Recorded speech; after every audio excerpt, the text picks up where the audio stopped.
በጾምም በፍስግም ተመራጭ የሆነውን የአዚፋ አሰራር ዛሬ ያሳያችኋለሁ። ይህን አዚፋ ከፈለጋችሁ ብቻውን ካልሆነ ደግሞ ከሌሎች የጾም ምግቦች ጋር እንደ አይነት አድርጋችሁ ማቅረብ ትችላላችሁ።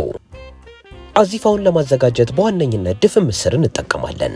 እኔ የተጠቀምኩት ያበሻውን ድፍን ምስር ሲሆን እናንተ ከፈለጋችሁ የውጭውንም መጠቀም ትችላላችሁ። 150 ግራም ድፍን ምስር ሰፋ ያለ ዝርግ ሳህን ላይ ትገለብጣላችሁ።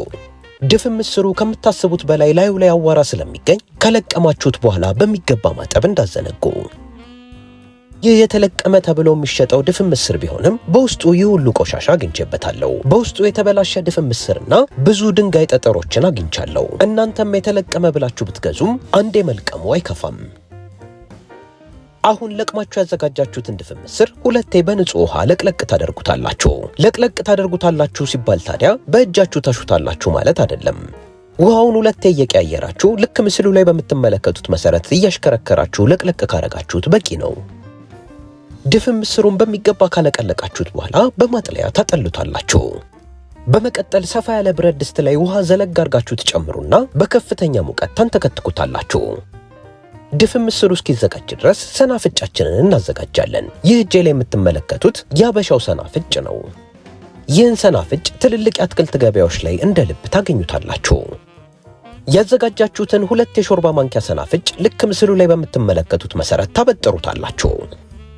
በመቀጠል ምድጃችሁን በዝቅተኛ ሙቀት ታግሉና መጥበሻ ላይ ያዘጋጃችሁትን ሰናፍጭ ጨምራችሁ ሞቅ ሞቅ ታደርጉታላችሁ። ብዙውን ጊዜ የተለያዩ ቅመሞችን ሳዘጋጅ በዚህ መልኩ ሞቅ ሞቅ ማረግበት ምክንያት በውስጡ እርጥበት ካዘለ ሙሉ ለሙሉ ሙልጭ ብሎ እንዲወጣና የቅመሙ ጣዕምና ቃና ቆንጆ እንዲሆንልኝ ነው። እናንተም እንደዚህ አይነት ቅመሞችን ስታዘጋጁ አስቀድማችሁ በዝቅተኛ ሙቀት ሞቅ ሞቅ ማድረግ እንዳዘነጉ። ሰናፍጩ በሚገባ ሞቅ ሞቅ ካለላችሁ በኋላ ወደ ላይ እየዘለለ ይመጣል። ያኔ ታወርዱታላችሁ። ሰናፍጩ በትኩሱ ስለማይፈጭ ለተወሰነ ደቂቃ ታበርዱታላችሁ። እስከዛ ድረስ የአትክልት ግብአቶቻችሁን ታዘጋጃላችሁ። አስቀድማችሁ አንድ ቲማቲም ልክ ምስሉ ላይ በምትመለከቱት መሰረት ግንዱንና ፍሬውን አውጥታችሁ በትንንሹ ትከትፋላችሁ። ከቲማቲሙ ያወጣችሁትን ፍሬ ትጥሉታላችሁ ማለት አይደለም። ሌላ ወጥ ስታዘጋጁ መጠቀም ትችላላችሁ።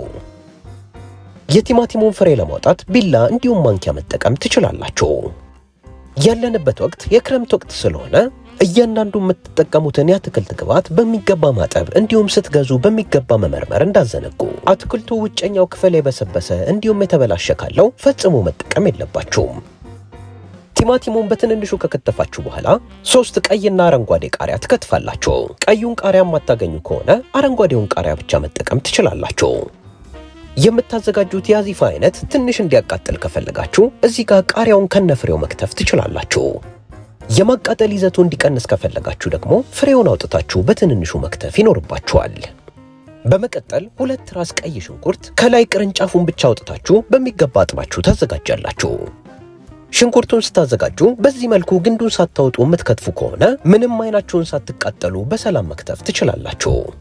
ጾም በገባ ቁጥር የሽንኩርት ዋጋ እየጨመረ ለተቸገራችሁ የመለኛ ተከታታዮች ደግሞ ሽንኩርትን አንዴ በብዛትና በርካሽ ገዝታችሁ እንዴት ለረጅም ጊዜ መጠቀም እንዳለባችሁ ከዚህ በፊት በመለኛ ገጽ ስላሳየን እዚሁ ገጻችን ላይ መጎብኘት ትችላላችሁ።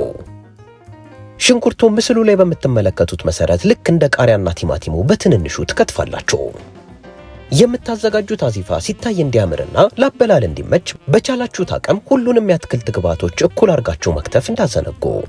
አሁን የአትክልት ግብአቶቻችን ዝግጁ ሆነዋል። ወደ ድፍን ምስራችን ስንመለስ ድፍን ምስሩ እየበሰለ ሲሄድ ውሃው እየጠቆረ ይመጣል።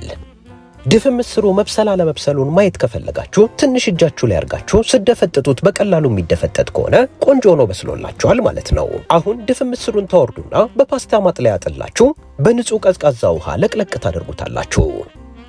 ሰናፍጫችንም ምስሉ ላይ እንደምትመለከቱት ቆንጆ ሆኖ በርዶልናል። አሁን ቆንጆ መፍጫ በመጠቀም ድቅቅ አርጋችሁ ትፈጩታላችሁ።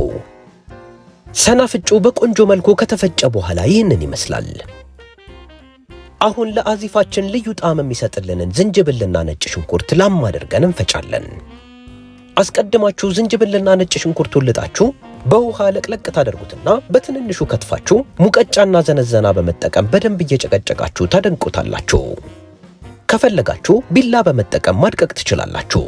ዝንጅብልና ነጭ ሽንኩርቱ በደንብ ላም እንዲልላችሁ ከፈለጋችሁ ጨውና ዘይት አርጋችሁ መፍጨት ትችላላችሁ። ዝንጅብልና ነጭ ሽንኩርቱ በቆንጆ መልኩ ተፈጭቶልናል። አሁን ደግሞ ስልሱን እናዘጋጃለን። አነስተኛ ጎድጓዳ ሳህን ላይ የምትፈልጉትን ያህል ሰናፍጭ ጨምራችሁ ሞቅ ያለ ውሃ ጨምራችሁ ትበጠብጡታላችሁ። ሰናፍጩን በደንብ እያማሰላችሁት በሄዳችሁ ቁጥር እየወፈረላችሁ ይመጣል። አሁን ሌላ ሰፋ ያለ ጎድጓዳ ሳህን ላይ አንድ የሎሚ ጭማቂ ትጨምቃላችሁ። እዚህ ጋር አቸቶና ሎሚ የተለያየ ጣዕም ስላላቸው ሎሚውን ብትጠቀሙ መክራችኋለሁ። ሎሚውን ከጨመራችሁ በኋላ 2 የሾርባ ማንኪያ የወይራ ዘይት ትጨምራላችሁ። በመቀጠል ላም አርጋችሁ ፈጭታችሁ ያዘጋጃችሁትን ነጭ ሽንኩርትና ዝንጅብል ግማሽ የሾርባ ማንኪያውን ትጨምራላችሁ። ያዘጋጃችሁትን የሰናፍጭ ስልስ እንደምትፈልጉት መጠን ከላይ ታደርጉበታላችሁ። በመቀጠል የምትፈልጉትን ያህል ጨው ከላይ ትጨምሩና የእንቁላል መምቻ በመጠቀም በደንብ ትቀላቅሉታላችሁ።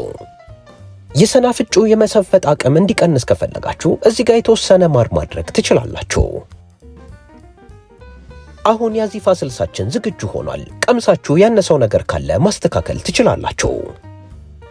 ቀቅለን ያጠለልነው ድፍን ምስር ይህንን ይመስላል። አሁን ሰፋ ያለ ጎድጓዳ ሳህን ላይ ትጨምሩና በከፊል ትደፈጥጡታላችሁ።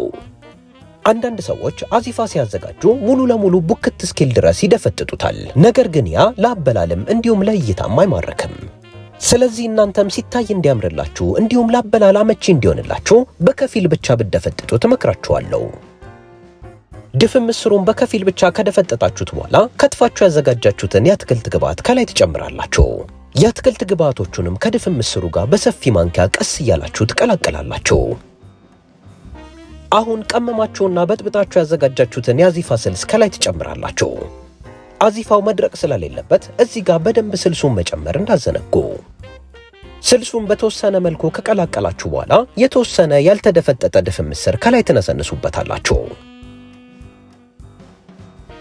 አሁን አዚፋው ለስለስ እንዲልና ቆንጆ ጣዕም እንዲኖረው ተጨማሪ የወይራ ዘይት ከላይ ታደርጉበትና ትቀላቀላላችሁ።